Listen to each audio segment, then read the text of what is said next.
Bonjour à tous et bienvenue pour ce bilan au fil des pages et des saisons. Donc c'est pour la saison automne. On est en hiver mais c'est pas grave. Donc voilà, j'ai lu mes 5 livres imposés, enfin avec les thèmes imposés. Je ne me rappelle pas des thèmes donc tant pis. Je vous mettrai probablement là le lien, enfin une petite image avec la vidéo. Donc voilà, je vous invite à aller la voir si vous voulez savoir les thèmes. Donc voilà, je démarre de ce pas avec le premier livre que j'ai lu. Il s'agit de L'Appel de la Lune de Patricia Briggs et aux éditions Milady. Voilà, donc c'est l'histoire de Mercy Thompson, donc c'est le tome 1 et je l'ai adoré, un truc de malade. Je me suis plongée dedans et je n'ai pas arrêté de lire. En plus j'adore la couverture. Alors il faut savoir que ça faisait un moment que j'avais envie de lire cette saga, sauf qu'avec Anita Blake qui comporte quand même énormément de livres, j'avais pas envie de me replonger dedans, sauf que ben voilà. Mais je l'ai vu en promo donc je me le suis pris. Et franchement, je ne regrette absolument pas mon achat. Donc c'est l'histoire de Mercy Thompson qui n'est pas une fille ordinaire. Hein. Il s'agit d'une histoire où il y a des loups-garous, des vampires et tutti quanti. Donc Mercy a un garage, enfin oui elle a un garage et elle répare des voitures et compagnie et elle se retrouve à être impliquée dans une affaire un peu particulière. Donc voilà, et j'aime beaucoup ces histoires là où la fille n'est pas nue, on va dire ça comme ça, où elle est, comment dire, elle est sûre d'elle, c'est l'héroïne quoi, donc il faut qu'elle assure. Et il faut savoir que la petite madame, donc ce n'est pas une fille ordinaire, donc, mais ce n'est pas un loup-garou non plus, c'est quelque chose d'autre. Donc voilà, et j'adore. Ensuite, j'ai lu Did I Mention I Love You d'Estelle Mascamé aux éditions PKG. Donc c'est la saga d'Emily. J'ai bien aimé aussi. Donc c'est l'histoire d'une fille qui n'a plus vu son père depuis 2 ans, je pense, qui s'est remariée le père avec une nouvelle femme. Donc que cette femme a des enfants, elle a 3 garçons si je ne me trompe pas. Et la jeune fille, je ne sais plus comment elle s'appelle, Eden, va rencontrer donc ses frères, ses demi-frères. Donc elle va rencontrer Tyler, son demi-frère le plus âgé, et ce garçon c'est vraiment un bad boy de premier plan, il fait que des conneries, il boit, il se drogue si je me trompe pas, et il a une copine, et il va se passer plein de choses entre ces 2 demi-frères là, enfin Eden et Tyler, et il va vraiment se passer plein de choses rebondissantes. Maintenant ce n'est pas un coup de cœur, j'ai bien aimé la lire, mais ce n'est pas non plus l'énorme coup de cœur qui va me pousser à lire directement la suite, bien que je vais lire directement la suite, mais ça ne compte pas parce que je l'ai lu au mois de septembre et nous sommes en décembre, donc voilà. Et comment dire, si vous ne l'avez pas encore lu et que vous aimez les histoires un peu compliquées, les histoires d'amour un peu compliquées, n'hésitez pas, lisez-le parce que c'est bourré d'histoires compliquées là-dedans. Et c'est vraiment pas mal, on est surpris à la fin, moi j'étais scotchée. Et voilà, j'ai bien aimé. Ensuite j'ai lu Cœur Coco de Cathy Cassidy aux éditions PKJ. Alors c'est l'histoire des filles au chocolat, donc c'est le tome 4 et ça se base sur la Benjamine des sœurs. Donc elle a 12 ans et comme tous les tomes, j'ai l'impression de lire des histoires de filles de 15 ans. Bon, c'est vrai que sur certains points, on voit qu'elle a 12 ans, mais je dirais plutôt 14. Parce qu'il y a des choses que je trouve quand même un petit peu particulières au niveau du fait qu'elle a l'air beaucoup plus développée psychiquement, moi non.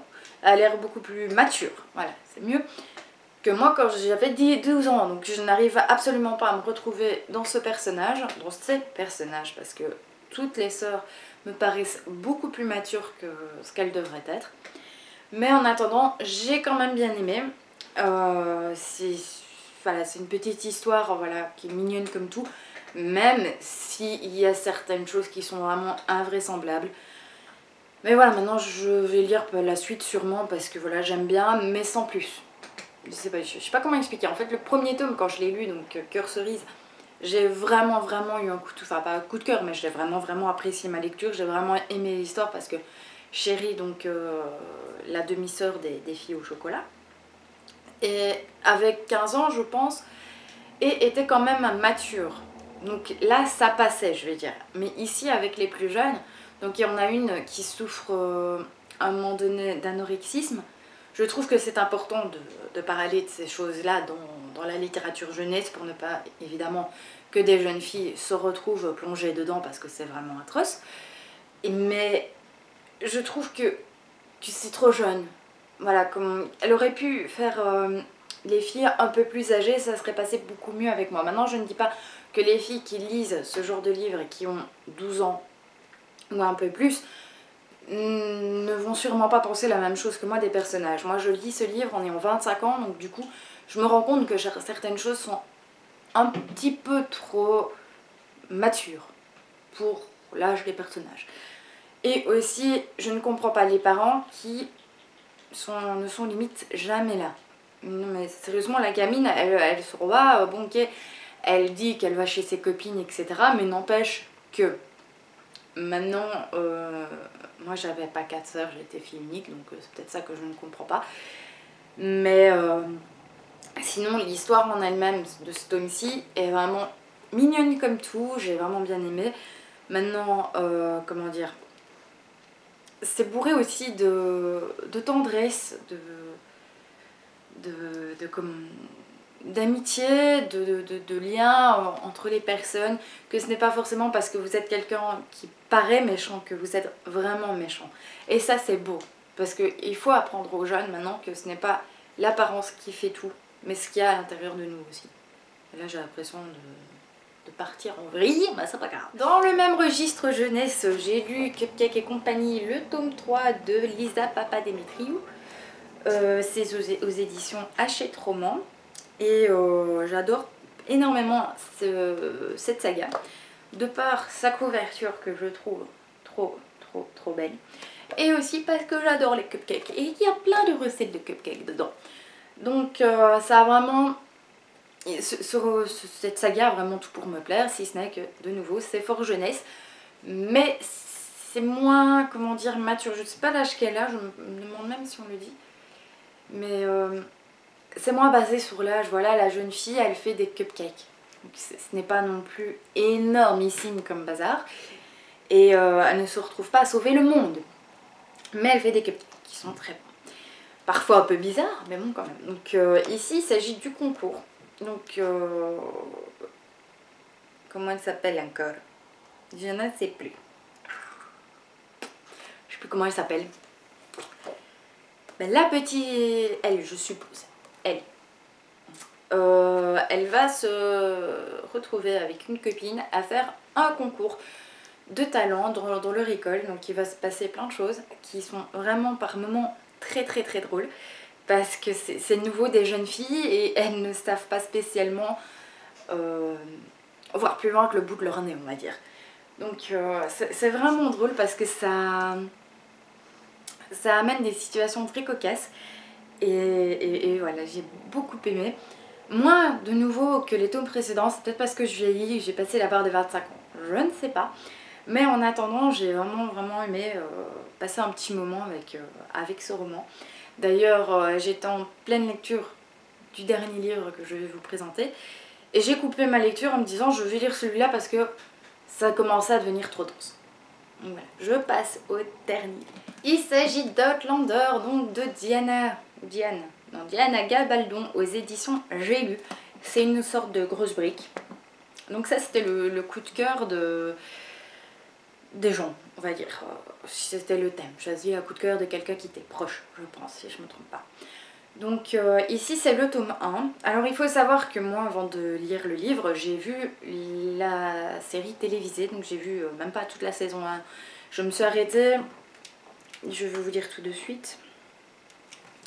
Donc j'ai vu tout ça de la série et il me restait ça à découvrir. Donc ce n'est pas énorme. Mais quand on est dans ce roman, à part où un moment j'ai arrêté de lire parce que j'ai eu une panne de lecture et donc j'ai lu Cupcake et compagnie pour faire passer cette panne de lecture. Ce livre se lit mais d'une vitesse folle. Il est génial, il est abordable parce que je sais bien qu'il y en a qui ont peur parce que c'est de la fantaisie dans le sens où la fille retourne dans le passé 200 ans auparavant, mais ce n'est pas un monde créé de toutes pièces, donc c'est un langage abordable, si ce n'est qu'il y a certains mots d'écossais que je tiens là d'ailleurs le sporran, je suppose que c'est une petite poche, mais je ne sais pas exactement ce que c'est. Si vous savez, n'hésitez pas à me le dire parce que ça m'a perturbée, parce qu'on en parle beaucoup dans ce livre, du sporan, ou du sporan, ou du machin, voilà. Et voilà, donc c'est l'histoire de Claire qui part en vacances avec son mari qu'elle a retrouvé après la guerre, donc de 45, qui part en Écosse, parce que si je me trompe pas, c'est là qu'ils sont mariés. Donc avant la guerre, ils se sont vus je crois 2 ou 3 fois pendant la guerre. Donc ils avaient besoin de se retrouver et son mari est féru d'histoire parce que son ancêtre, Jack Rundle, était en Écosse pendant la guerre avec les Anglais. Avec les Écossais, les Anglais contre les Écossais. Voilà.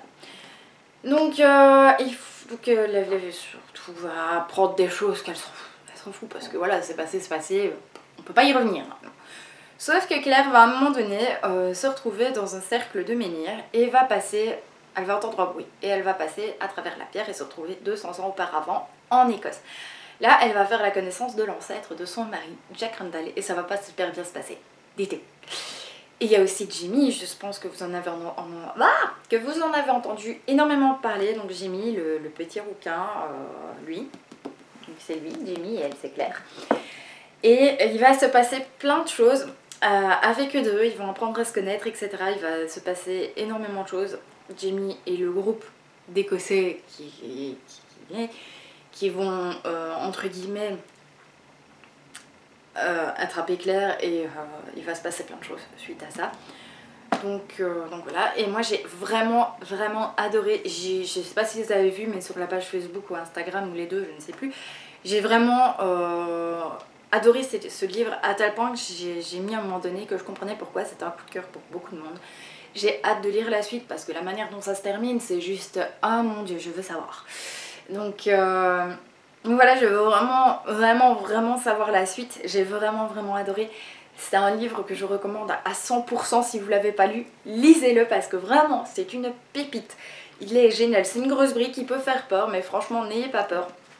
Parce que même si c'est écrit petit, on est tellement dans l'histoire que les pages se tournent et qu'on voit rien. On voit rien. On arrive à la fin du livre, qu'on est déjà là, c'est déjà fini, ah bah merde. Donc du coup, franchement, n'hésitez pas. Alors je sais bien qu'il y a une polémique par rapport au fait que, par rapport à la version originale, donc en anglais, il y a certains passages qui manquent. Mais moi, ça ne m'a pas perturbée plus que ça. C'est vrai qu'à certains moments, on saute du coq à l'âne, qu'on se retrouve à se dire, mais oui, mais qu'est-ce qui s'est passé auparavant? Mais ça ne choque pas plus que ça parce qu'on le rapprend plus loin. Donc franchement, j'ai pas trouvé qu'il manquait quelque chose. Maintenant, c'est vrai que par rapport à la version originale, il doit y avoir des changements, comme tout, je vais dire, comme à chaque fois. Voilà. Il y a des passages qui ne sont pas précisés en langue française, ou alors qu'on précise en langue française par rapport à la langue originale. J'ai lu un des livres, parce que j'ai lu plus de livres ici, j'ai encore un point à lecture à vous tourner, où il parlait justement, donc c'était un livre d'une auteure anglaise, donc la VO était en anglais, et il disait que la personne qui avait parlé avait dit il au pluriel pour ne pas donner de genre, sauf qu'en français on peut dire elle au pluriel, tandis qu'en anglais c'est she ou he, et au pluriel c'est they. Donc c'est ça aussi qui m'a fait rire, ou alors le fait de tutoyer. En anglais on tutoie pas, c'est la même chose, que ça soit tu ou vous, c'est le même mot. Et donc quand on parle de tutoyer d'un livre qui vient d'Angleterre ou des États-Unis, ça me fait énormément rire parce que je sais que ça ne fait pas partie de la version française. Par contre, pour le fait de dire au pluriel, ils auraient pu trouver autre chose, franchement, parce que il était là, ouais, mais bon, pour ceux qui parlent pas anglais, ils vont pas spécialement comprendre. Enfin bref, dans ce cas, dans ce livre-ci, il n'y a pas trop d'incohérence par rapport à la version anglaise. Ça se lit d'une rapidité folle, sauf quand on a une peine de lecture comme moi. Et vraiment c'est génial. Et vraiment, si vous le possédez dans votre bibliothèque, lisez-le directement. Il faut pas hésiter, lisez-le, c'est tout, point. Donc voilà, je vous dis à tous à très vite pour une prochaine vidéo qui va être tournée de ce pas, mais qui ne sera pas publiée de ce pas parce qu'il faut encore que, en fait, pour tout vous expliquer, j'ai un point lecture que je dois monter, j'ai celui-ci qu'il va falloir que va falloir monter aussi, j'ai un autre que je vais devoir tourner et monter. Voilà. Donc pour vous dire, j'ai du boulot. Donc voilà, je vous dis à tous à très vite et bonne lecture. Bye bye. Au revoir.